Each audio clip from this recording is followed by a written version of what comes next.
Ahmedabad airport પરથી કરોડોના સોનાની દાણચોરી ઝડપાઈ। કસ્ટમ્સ અમદાવાદની ટીમે ગુપ્તચર માહિતીના આધારે દુબઈથી આવેલા મુસાફરોને રોક્યા।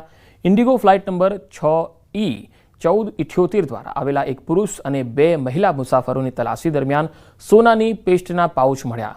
મુસાફરોના સોક્સમાં છુપાવેલા 2.650 કિલો 24 કેરેટ સોનાની પેસ્ટ જપ્ત કરાઈ। આ જપ્ત સોનાની બજાર કિંમત 2.56 કરોડથી વધુનું છે, જેનો મુદ્દામાલ કબજે કરાયો છે। 3 મુસાફરોની ધરપકડ કરી છે। કસ્ટમ્સ અધિનિયમ 1962 હેઠળ કાર્યવાહી ચાલી રહી છે। નર્મદામાં ચૈતર વસાવાને જામીન મળ્યા છે। રાજપીપળા કોર્ટે 3 દિવસના જામીન આપ્યા। વિધાનસભા સત્રમાં હાજરી આપવા માટે જામીન મંજૂર કર્યા છે। 2 મહિના બાદ જેલની બહાર આવશે ચૈતર વસાવા। 8 થી 10 સપ્ટેમ્બર સુધી વિધાનસભામાં હાજરી આપશે। 10 તારીખે ફરીથી વડોદરા જેલમાં જવું પડશે। કોર્ટના આદેશ પ્રમાણે ધારાસભ્ય ચૈતર વસાવા આગામી 8, 9 અને 10 સપ્ટેમ્બરના રોજ પોતાના ખર્ચે અને પોલીસ જાપ્તા સાથે જેલમાંથી બહાર રહી શકશે। આ સમયગાળા દરમિયાન તેઓ ગાંધીનગર ખાતે વિધાનસભાના સત્રમાં હાજરી આપી શકશે। ત્યારબાદ 10 સપ્ટેમ્બરના રોજ તેમણે ફરીથી વડોદરા સેન્ટ્રલ જેલમાં જવું પડશે। વલસાડ જિલ્લાના અરનાલામાં કોંગ્રેસની ખેડ સત્યાગ્રહ રેલીમાં વાપી તાલુકા કોંગ્રેસ પ્રમુખનો વિરોધ થયો। વાપીના નાના તંબાડી ગામના લોકોએ કોંગ્રેસ અગ્રણીઓએ રેલીમાં પહોંચતા જ વાપી તાલુકા કોંગ્રેસ પ્રમુખ પર ગંભીર આક્ષેપો કરી અને વિરોધ નોંધાવ્યો। પ્રમુખને હટાવવાની માંગ કરી। વિરોધ કરી રહેલા લોકોએ નવા નિમાયેલા વાપી તાલુકા કોંગ્રેસ પ્રમુખ કલ્પેશ પટેલ બુટલેગર હોવાના અને ભૂમાફિયા હોવાના આરોપો લગાવ્યા। આથી માહોલ ગરમાઈ ગયો। તાલુકા કોંગ્રેસ પ્રમુખે આક્ષેપોને ફગાવ્યા। પ્રદેશ પ્રમુખ અમિત ચાવડાએ વિરોધ કરી રહેલા લોકોને મળી હકીકત જાણી અને 2 દિવસમાં નિર્ણય કરવાની ખાતરી આપી। આ વ્યક્તિ કલ્પેશભાઈ માણસો ગુંડા લાવીને બધું જમીન બધાને ઝાડ કાપી નાખ્યા, લોકોને પરેશાન કરે, 200-300 માણસો લાવીને પરેશાન કરે। જે બુટલેગરની વાત છે એ બાબતે બી કોઈ લોકોની પાસે હોય તો બધા રજૂ કરે।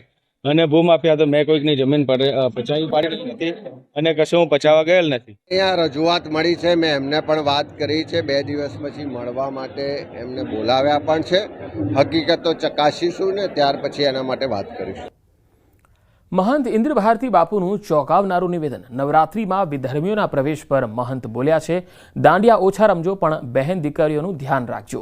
તેમણે કહ્યું, કેટલાક વિધર્મીઓ દીકરીઓને ફસાવે છે, ચાંદલા કરે, હાથમાં ટેટુ કરે છે અને ડુપ્લિકેટ આધાર કાર્ડથી ગ્રાઉન્ડમાં ઘૂસી જાય છે।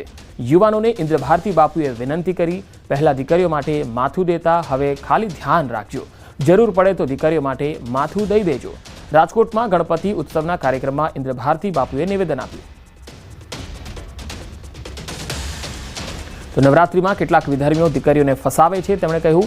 આ ચોંકાવનારું નિવેદન આપતા તેમણે કહ્યું છે કે ખાસ નવરાત્રિમાં દીકરીઓનું ધ્યાન રાખજો।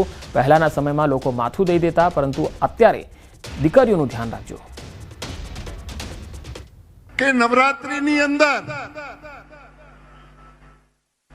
જે આપણી બહેનો દીકરીઓ ગરબાની અંદર રાસ અને દાંડિયા રાસની અંદર જ્યારે જાય છે ત્યારે ઘણા એવા વિધર્મીઓ જે ચાંદલા કરે, ટેટુ કરે, ડુપ્લિકેટ આધાર કાર્ડ બનાવે અને આપણી બહેનો દીકરીઓને જે ટાર્ગેટ કરે છે, તો આજે યુવાધન પાસે એક સાધુ તરીકે હું પ્રાર્થના કરું, પ્રભુ પહેલા બેનું દીકરીઓ માટે માથા દઈ દેતા, હવે ખાલી ધ્યાન તો રાખજો, તમે ખાલી માથા દેવાની જરૂર નથી, દઈ પણ દેવાય તોય વાંધો નહીં। દીકરીની રક્ષા માટે માથું પણ દઈ દેવાય તોય વાંધો નહીં, પણ નવરાત્રીની અંદર ખાસ પ્રભુ જ્યાં જ્યાં પંડાલો હોય ત્યાં અહીંયા જ્યાં તમે મારો અવાજ સાંભળો છો, તો એક સાધુ તરીકે, ભગવા ભેખ તરીકે હું તમને પ્રણામ કરીને કહું છું કે દાંડિયા ઓછા રમજો, પણ આપણી બહેનો દીકરીઓ રમતી હોય એ કેમ સલામત રહે એવું ધ્યાન રાખજો। બહારનું ભોજન આરોગતા સાવધાન રહેજો। રાજ્યમાં ઓગસ્ટમાં 1.25 કરોડનો ભેળસેળિયો જથ્થો ઝડપાયો। એક માસમાં 43 ટન ભેળસેળિયો જથ્થો સીઝ કરાયો। ઓગસ્ટ માસમાં ફૂડ વિભાગે 10 મોટી રેડ પાડી 75 લાખનું શંકાસ્પદ ઘી જપ્ત કર્યું। શ્રાવણ માસમાં 25,000 નમૂના લેવાયા। 4 લાખની ફરાળી વસ્તુમાં ભેળસેળ સામે આવી। 2 માસમાં ભેળસેળિયાઓને 22 લાખનો દંડ ફટકારાયો। સમગ્ર ઓગસ્ટ માસ દરમિયાન લગભગ 10 જેટલી મોટી રેડો કરવામાં આવી છે। એની અંદર લગભગ 43 ટનથી વધારે મટીરિયલ જે ભેળસેળવાળું ડાઉટફુલ હતું તો એને જપ્ત કરવામાં આવ્યું છે, જેની અંદાજિત કિંમત લગભગ 1.25 કરોડ રૂપિયા થાય છે. આમાં વાત કરીએ તો લગભગ 75 લાખનું ભેળસેળવાળું ડાઉટફુલ ઘી પકડેલું છે. એ સિવાય ઘીમાં ભેળસેળ માટેનું પામ ઓઇલ હોય, વનસ્પતિ હોય, વેજ ફેટ હોય એ પણ જપ્ત કર્યું છે.